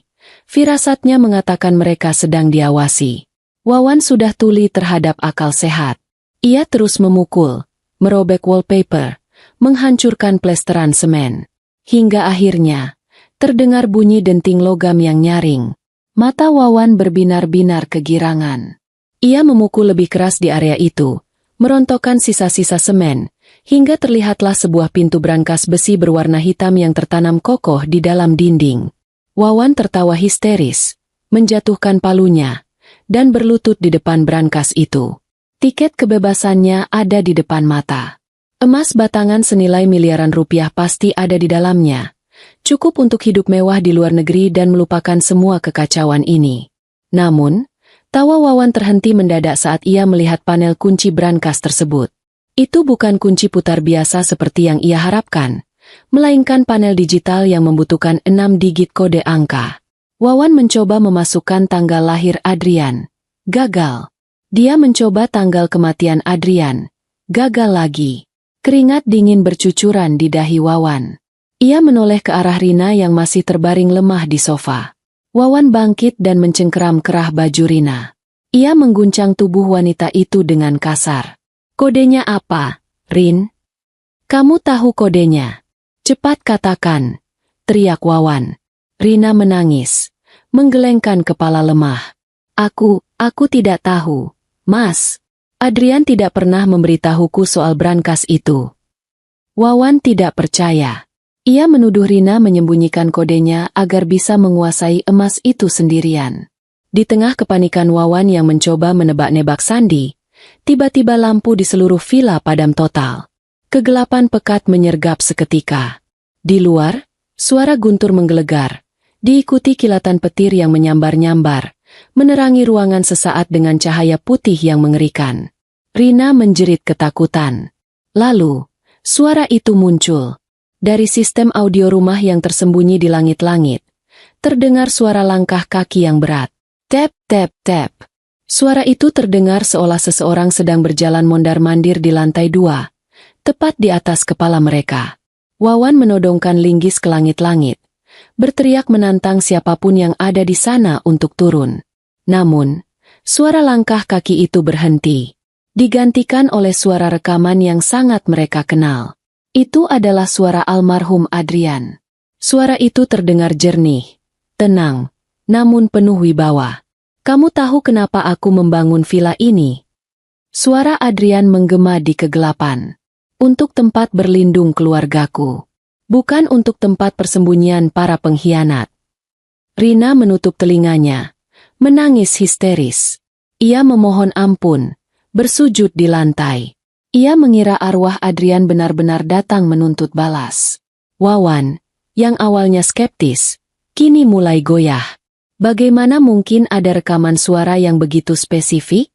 Wawan kembali berbalik ke arah brankas, mencoba membukanya dengan paksa menggunakan linggis. Ia mencungkil celah pintu sekuat tenaga, mengabaikan suara Adrian yang terus berbicara tentang kejujuran dan kesetiaan. Kalian menginginkan emas itu. Suara Adrian kembali terdengar, kali ini dengan nada yang lebih dingin. Emas itu ada, tapi hanya orang yang tulus yang tahu kuncinya. Orang yang mengingat hari paling bahagia dalam hidupku. Wawan terdiam. Hari paling bahagia? Ia mencoba tanggal pernikahan, tanggal ulang tahun, semuanya gagal. Wawan frustrasi, memukul pintu brankas dengan tangan kosong hingga berdarah. Rina, yang meringkuk di lantai, tiba-tiba teringat sesuatu. Mas, kuncinya. Kunci dari semua ini pasti berhubungan dengan Maya. Bisik Rina putus asa. Coba tanggal pertama kali mereka bertemu. Mas, Adrian pernah cerita padaku. Dia jatuh cinta pada pandangan pertama. Tanggal 14 Februari. Saat hujan deras di halte kampus. Wawan menatap Rina dengan tatapan ragu. Tapi ia tidak punya pilihan lain. Dengan tangan gemetar dan diterangi cahaya kilat yang menyambar dari jendela, Wawan menekan tombol angka di brankas. Hening sejenak. Lalu, terdengar bunyi klik mekanis yang halus. Lampu indikator di brankas berubah menjadi hijau. Pintu brankas terbuka sedikit. Wawan bersorak kegirangan. Ia menarik pintu besi berat itu hingga terbuka lebar, mengarahkan senter ke bagian dalam, siap melihat tumpukan emas yang berkilauan. Namun, senyum di wajah Wawan lenyap seketika. Brankas itu kosong. Tidak ada emas. Tidak ada uang tunai, tidak ada perhiasan. Hanya ada satu benda kecil yang diletakkan tepat di tengah-tengah ruang brankas yang gelap itu. Sebuah tablet digital. Layarnya menyala otomatis begitu pintu dibuka. Di layar tablet itu, wajahku muncul secara live streaming. Aku sedang duduk di kursi yang nyaman, menatap lurus ke arah kamera dengan tatapan dingin yang menusuk jiwa. Selamat, Wawan. Kamu berhasil memecahkan kodenya. Ucapku melalui layar tablet itu. Suaraku terdengar langsung dari speaker tablet. Tapi sayang sekali. Harta yang kamu cari sudah kuamankan ke bank syariah. 2 hari setelah Adrian meninggal. Kamu terlambat 3 tahun. Wawan menggeram marah. Teriakan frustrasinya bergema memantul dari dinding yang sudah ia hancurkan sendiri. Ia membanting tablet itu ke lantai marmer hingga pecah berkeping-keping. Keluar kau, Maya. Aku tahu kau ada di sini. Jangan sembunyi seperti pengecut. Teriak Wawan menggila. Ia menyadari bahwa selama ini ia tidak sedang melawan hantu Adrian, melainkan melawan aku, wanita yang ia sebut janda bodoh, yang ternyata jauh lebih cerdik dan sadis dari yang ia bayangkan. Rasa ngeri mencekik Rina. Ia menyaksikan Wawan mengambil kembali linggisnya. Matanya merah menyala seperti api. Wawan berlari menuju tangga. Yakin bahwa aku bersembunyi di lantai atas, di ruang kontrol tempat rekaman dan live kamera itu berasal. Rina mencoba menahan kaki Wawan, memohon agar tidak ditinggal sendirian dalam gelap. Tapi Wawan menendang tangan Rina hingga terlepas. Aku akan membunuhnya. Kalau aku tidak bisa memiliki harta ini, tidak ada yang boleh memilikinya. Geram Wawan. Wawan menaiki tangga 2 demi 2. Napasnya memburu seperti banteng terluka, siap menghancurkan apapun yang menghalanginya. Namun, saat ia sampai di bordes tangga, sebuah lampu sorot yang sangat terang tiba-tiba menyala dari arah atas, menyorot tepat ke wajah Wawan hingga ia silau dan harus menutup matanya dengan tangan. Langkah Wawan terhenti. Di puncak tangga, berdiri sosok yang tegap dan tenang. Aku tidak terlihat takut sedikit pun. Penampilanku sudah jauh berbeda dengan wanita polos yang mereka kenal. Aku mengenakan pakaian serba hitam yang praktis, dan tatapan mataku tajam. Di tanganku, aku memegang sebuah pengendali jarak jauh untuk sistem rumah pintar itu. Turunkan senjatamu, Wawan. Ucapku dengan suara datar, namun penuh perintah yang tak terbantahkan. Wawan tertawa meremehkan, tawa yang penuh kebencian dan keputusasaan. Kau pikir kau siapa menyuruhku? Kau sendirian di sini, Maya. Tidak ada polisi, tidak ada satpam. Kau baru saja membuat kesalahan terbesar dalam hidupmu dengan menampakkan diri.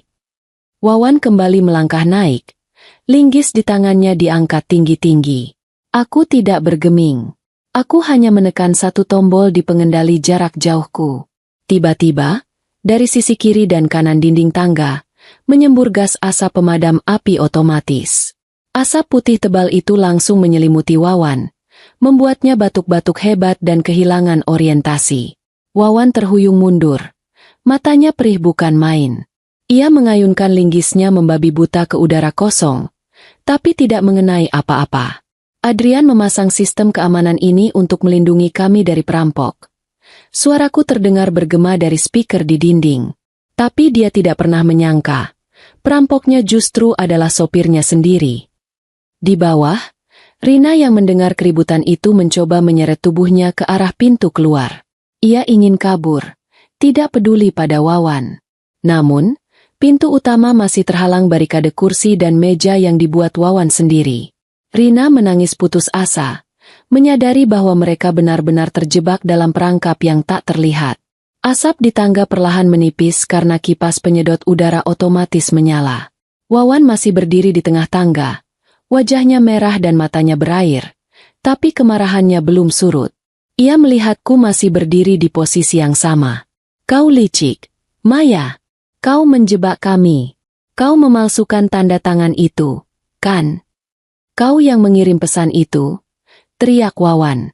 Aku hanya memancing, jawabku tenang. Kalian sendiri yang memakan umpannya karena keserakahan kalian. Kalian membunuh Adrian. Kalian meracuninya perlahan-lahan. Apa kalian pikir Tuhan tidur? Persetan dengan Tuhan. Wawan berteriak. Suaranya menggelegar memenuhi ruangan. Pengakuan itu akhirnya keluar, dipicu oleh provokasiku. Ya, aku yang merencanakannya. Aku yang menyuruh Rina menukar obat sialan itu. Adrian itu bodoh. Dia pelit. Dia memberiku gaji kecil sementara dia hidup mewah. Dia pantas mati. Dan kau juga akan menyusulnya malam ini. Wawan nekat menerjang naik tangga lagi. Kali ini lebih cepat. Jarak kami tinggal beberapa meter. Wawan sudah membayangkan akan menghabisiku di sana. Namun, aku tetap tenang. Aku mengangkat tanganku, menunjuk ke arah sudut-sudut ruangan di langit-langit. Lihat ke atas, Wawan, kataku. Wawan refleks mendongak. Di sela-sela lampu gantung, di sudut-sudut plafon, lampu indikator merah kecil berkedip-kedip dari beberapa kamera CCTV tersembunyi. Kamera itu tidak hanya merekam. Lanjutku, bibirku menyunggingkan senyum tipis yang mematikan. Sistem ini terhubung langsung ke internet. Sejak lampu menyala tadi, aku sudah mengaktifkan siaran langsung ke akun media sosial keluarga besar kita, ke grup pengacara kantor Adrian, dan tautannya otomatis terkirim ke nomor darurat kepolisian daerah. Langkah Wawan terhenti membeku. Linggis di tangannya terasa sangat berat. Apa? Suaranya tercekat. Semua orang baru saja mendengar teriakanmu. Wawan, kataku dengan nada puas. Ribuan orang sedang menonton sekarang. Mereka mendengar pengakuanmu bahwa kau membunuh Adrian. Mereka melihat wajahmu, senjata di tanganmu, dan kegilaanmu. Kau baru saja mengakui kejahatanmu di depan hakim, jaksa, dan seluruh dunia. Wajah Wawan berubah pucat pasi, seputih mayat. Ia menoleh ke arah kamera terdekat dengan tatapan horor. Realitas menghantamnya dengan keras. Wawan merasa lututnya lemas. Linggis di tangannya jatuh, berdenting menimpa anak tangga, menggelinding ke bawah. Dari kejauhan, di luar dinding villa yang tebal, sayup-sayup terdengar suara sirine mobil polisi yang semakin mendekat. Bukan satu, tapi banyak raungan sirine itu membelah badai menjadi musik pengiring kehancuran Wawan dan Rina. Wawan mundur perlahan, menggelengkan kepala tidak percaya. Tidak mungkin. Gumamnya. Ia berbalik, berlari menuruni tangga, melompati tubuh Rina yang masih terkapar, dan berusaha membongkar barikade di pintu depan. Ia berhasil membuka kunci pintu, menarik gagangnya dengan kasar. Pintu terbuka. Angin kencang dan air hujan langsung menyembur masuk. Namun, Wawan tidak bisa melangkah keluar. Di halaman villa, puluhan lampu sorot dari mobil polisi sudah menantinya. Cahaya biru dan merah berputar-putar menyilaukan mata. Beberapa polisi bersenjata lengkap sudah berdiri dalam posisi siaga. Angkat tangan. Jatuhkan senjata Anda. Anda sudah terkepung. Suara peringatan dari megafon polisi terdengar tegas. Wawan terpaku di ambang pintu. Di belakangnya, Rina menangis meraung-raung, menyadari nasib mereka sudah tamat. Di ambang pintu, Wawan berdiri membeku. Tubuhnya kaku seolah ia adalah patung keserakahan yang baru saja ditangkap basah. Ia terperangkap di antara badai di luar dan kehancuran di dalam. Cahaya biru dan merah dari sirine polisi memantul di wajahnya yang kotor dan penuh rasa takut. Di belakangnya, isak tangis histeris Rina memenuhi ruang tengah yang kini terlihat seperti lokasi pembunuhan berantai. Polisi tidak membuang waktu. Mereka bergerak cepat dan profesional. Mundur perlahan. Jatuhkan kunci roda itu. Perintah petugas dari megafon. Wawan, yang sudah kehilangan akal sehatnya, akhirnya menjatuhkan kunci roda, senjata yang ia bawa, ke tanah berlumpur. Beberapa petugas berbadan besar langsung meringkus Wawan, memborgol tangannya ke belakang, dan memaksanya tiarap di halaman villa. Ia diringkus di atas tanah yang sama tempat bunga mawar kesayangan Adrian tumbuh subur. Wajah Wawan penuh lumpur. Sama kotornya dengan pengkhianatan yang ia lakukan. Aku, yang berdiri di puncak tangga, perlahan menuruni anak tangga dengan tenang. Aku tidak lari, tidak bersembunyi. Aku berjalan melewati Rina yang sedang meratap di lantai, melewati Wawan yang kini sudah tidak berdaya, dan melangkah keluar ke teras. Polisi membiarkanku lewat. Mereka tahu aku adalah pelapornya. Aku berdiri di bawah naungan atap teras, membiarkan angin malam yang dingin menerpa wajahku. Aku menyaksikan Wawan digiring ke mobil polisi. Tatapan matanya yang kosong menoleh ke arahku sesaat, penuh kebencian dan penyesuaian diri terhadap takdir yang baru. Dia tidak lagi melihat janda bodoh, tapi eksekutor keadilannya. Kemudian, giliran Rina. Tim medis kepolisian menggotong Rina keluar dari rumah. Wajahnya penuh air mata dan penyesalan yang terlambat. Saat tandu Rina melewati sampingku, Rina mencoba menggapai tanganku. Bibirnya bergerak, mengucapkan kata, "Maaf," tanpa suara. Aku menatap sahabat pengkhianat itu. Aku tidak menepis, tapi juga tidak menyambut tangannya. Aku hanya menatapnya dengan pandangan kosong. Rasa sakitku sudah terlalu dalam untuk diwakili oleh air mata. "Simpan maafmu untuk pengadilan akhirat, Rina," bisikku pelan. "Di dunia ini, kalian harus bayar tunai semua hutang nyawa itu." Malam itu, villa di Malang yang biasanya sunyi menjadi saksi bisu runtuhnya keserakahan manusia. Aku melihat mobil-mobil polisi membawa pergi dua orang yang pernah sangat dekat dalam hidupku. Aku tidak merasakan kebahagiaan yang meluap, hanya rasa lega yang sangat dalam. Beban berat yang menghimpit dadaku selama 3 tahun akhirnya terangkat. Keadilan telah ditegakkan, bukan dengan emosi dan kekerasan, tapi dengan kecerdasan dan kesabaran seorang istri yang terluka. Aku mengambil ponselku, melihat notifikasi yang masuk. Berita penangkapan di Villa Kaca itu menyebar lebih cepat daripada api yang membakar hutan kering. Berkat siaran langsung yang kuaktifkan, drama penangkapan Wawan dan Rina menjadi tontonan publik secara real time.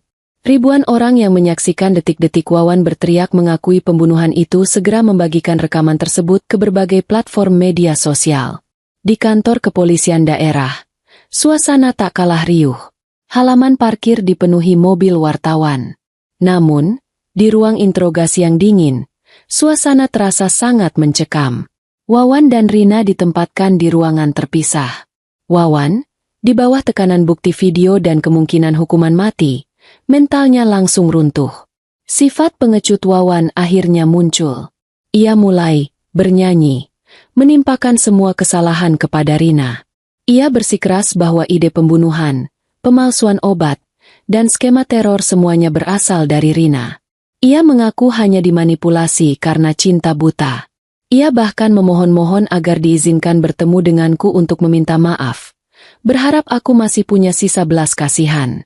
Sementara itu, di ruang sebelah, Rina yang diperdengarkan rekaman suara Wawan yang sedang menyalahkannya, meledak dalam kemarahan histeris. Merasa dikhianati oleh kekasih gelapnya, Rina membalas dengan membongkar semua peran Wawan tanpa sisa.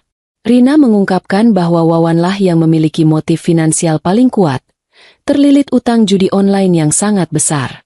Rina bahkan membocorkan lokasi penyimpanan dokumen-dokumen palsu lainnya yang disembunyikan Wawan, termasuk rencana mereka untuk memalsukan surat kematianku di masa depan agar bisa menguasai seluruh warisan tanpa sisa.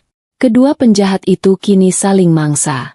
Aliansi jahat yang mereka bangun di atas darah Adrian hancur lebur, digantikan oleh kebencian dan keinginan untuk saling menjatuhkan demi mendapatkan keringanan hukuman.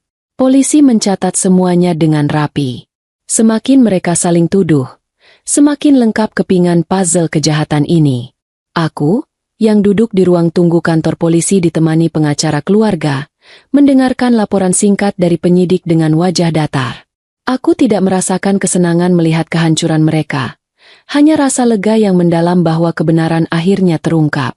Keesokan harinya, media massa memampang wajah Wawan dan Rina di halaman depan dengan judul besar yang memalukan. Reputasi sosial mereka hancur berkeping-keping. Keluarga besar Adrian yang selama ini membela Wawan sebagai sepupu yang berbakti, kini berbalik membuangnya. Bisnis kecil Rina langsung bangkrut dan semua asetnya disita. Mereka benar-benar kehilangan segalanya. Kebebasan, harta, nama baik, dan masa depan. Aku menyempatkan diri untuk melihat mereka satu kali terakhir sebelum dipindahkan ke rutan pusat. Aku berdiri di balik kaca satu arah ruang tahanan sementara. Aku melihat Wawan duduk meringkuk di sudut sel, tampak menyedihkan dan kotor. Jauh dari sosok sopir arogan yang dulu duduk di kursi Adrian. Aku menempelkan telapak tanganku ke kaca dingin itu. Aku teringat senyum tulus Adrian yang dikhianati oleh orang terdekatnya. Dalam hati, aku berpamitan pada masa lalu yang kelam itu. Aku sudah melakukan tugasku sebagai seorang istri. Aku sudah membersihkan nama Adrian dan menyeret para pembunuh itu ke pengadilan dunia. Sekarang sisanya, aku serahkan pada hukum negara dan hukum Tuhan. Aku berbalik, melangkah keluar dari kantor polisi, disambut oleh cahaya matahari pagi yang terasa lebih hangat dari biasanya. Aku tahu, aku telah menutup lembaran kelam hidupku. 6 bulan telah berlalu sejak malam badai dan penangkapan dramatis di Villa Kaca itu. Roda keadilan berputar hingga mencapai titik akhirnya. Di ruang pengadilan yang padat pengunjung dan diliput media, hakim mengetukkan palunya 3 kali dengan tegas, menandai berakhirnya persidangan panjang yang melelahkan. Vonis telah dijatuhkan. Wawan dan Rina dinyatakan bersalah atas tindak pidana pembunuhan berencana, pemalsuan dokumen, dan penggelapan aset. Majelis hakim tidak memberikan ampun sedikitpun, mengingat kekejian cara mereka menghabisi nyawa Adrian dan ketiadaan rasa penyesalan yang tulus selama persidangan. Wawan dijatuhi hukuman penjara seumur hidup. Saat vonis dibacakan, ia pingsan di kursi terdakwa. Harapannya untuk menghirup udara bebas telah musnah selamanya. Ia akan menghabiskan sisa hidupnya di balik jeruji besi, menua sendirian, dihantui oleh bayangan Adrian. Sementara itu, Rina divonis 20 tahun penjara. Wajahnya yang dulu cantik kini terlihat tua dan keriput. Matanya kosong tanpa harapan. Hukuman sosial bagi mereka bahkan lebih berat. Nama mereka akan selamanya tercatat dalam sejarah kriminal sebagai contoh nyata dari keserakahan yang membinasakan. Karma telah membayar lunas setiap tetes air mataku dan setiap rasa sakit yang dirasakan Adrian. Selesai urusan pengadilan, aku kembali ke Villa Kaca di Malang. Villa itu kini tampak berbeda. Aku melakukan renovasi besar-besaran. Aku membuang semua perabotan yang pernah disentuh oleh Wawan dan Rina, sofa tempat mereka merencanakan kejahatan, ranjang yang mereka tiduri, bahkan dinding yang dihancurkan Wawan demi harta yang tidak ada, semuanya kurombak total. Aku ingin menghapus jejak energi negatif mereka dari tempat itu. Namun, satu hal yang tidak kuubah adalah taman bunga mawar di halaman depan. Bunga-bunga itu tetap tumbuh subur, mekar dengan warna merah dan putih yang mempesona, seolah merayakan kemenangan kebaikan atas kejahatan. Aku memutuskan untuk tidak menjual villa itu, meski sudah banyak tawaran masuk. Aku mengubah fungsinya. Kini, sebuah pelang kayu artistik tergantung di gerbang depan, bertuliskan, Pusat Pemulihan Kreativitas Adrian. Aku mendedikasikan villa tersebut sebagai tempat singgah sementara bagi para istri atau korban pengkhianatan dan kekerasan dalam rumah tangga, memberikan mereka ruang aman untuk menyembuhkan diri dan menata hidup baru.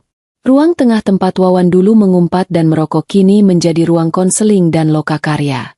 Suara tawa dan semangat para wanita yang berjuang mengisi ruangan-ruangan yang dulunya sunyi dan mencekam. Sore itu, aku duduk di bangku taman, memandangi para wanita yang sedang berbagi cerita dan merajut harapan di antara barisan bunga mawar. Angin sejuk pegunungan meniup lembut ujung rambutku. Aku merasakan kedamaian yang luar biasa di hati. Rasa dendam, marah, dan sedih yang dulu membakar jiwaku kini telah padam, berganti dengan rasa syukur dan ketenangan. Aku menatap ke langit yang mulai jingga.